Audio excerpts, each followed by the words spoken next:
Brought to you by Agilus Diagnostics.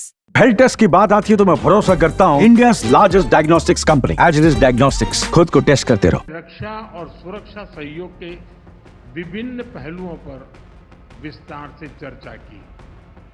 Ekta harbour project में काम तेजी से चल रहा है। हम मालदीव नेशनल डिफेंस फोर्सेस की ट्रेनिंग और कैपेसिटी बिल्डिंग में अपना सहयोग जारी रखेंगे।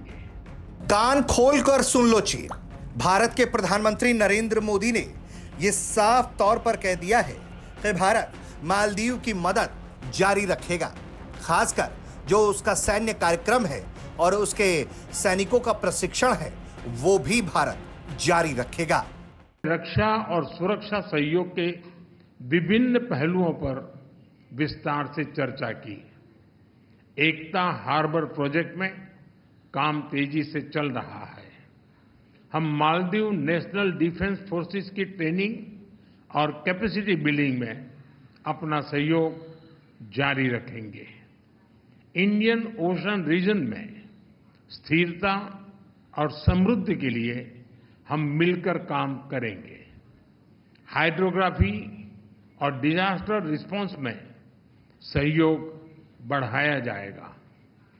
कोलंबो सिक्योरिटी कॉन्क्लेव में फाउंडिंग मेंबर के रूप में जुड़ने के लिए मालदीव का स्वागत है। दरअसल एक वक्त था जब चीन के संगत में पड़कर मालदीव के राष्ट्रपति मोहम्मद मुइज़ू भारत विरोधी एक के बाद एक कदम उठाते जा रहे थे और यहां तक कि उन्होंने मालदीव से भारतीय सैन्य कर्मियों को बाहर भी कर दिया।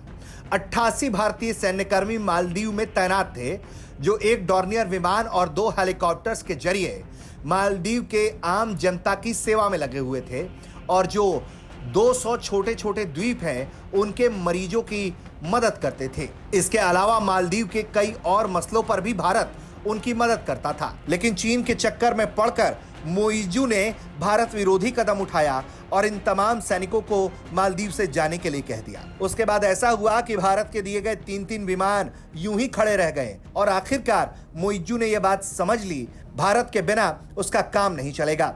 और यही वजह है कि भले ही उसने चीन के साथ भी मजबूत द्विपक्षीय संबंधों को बढ़ावा देने और उसके कर्मचारियों को प्रशिक्षित करने का समझौता चीनी रक्षा मंत्रालय से किया हो, लेकिन उसके बावजूद भी मालदीव अब भारत से भी सैन्य प्रशिक्षण हासिल करता रहेगा।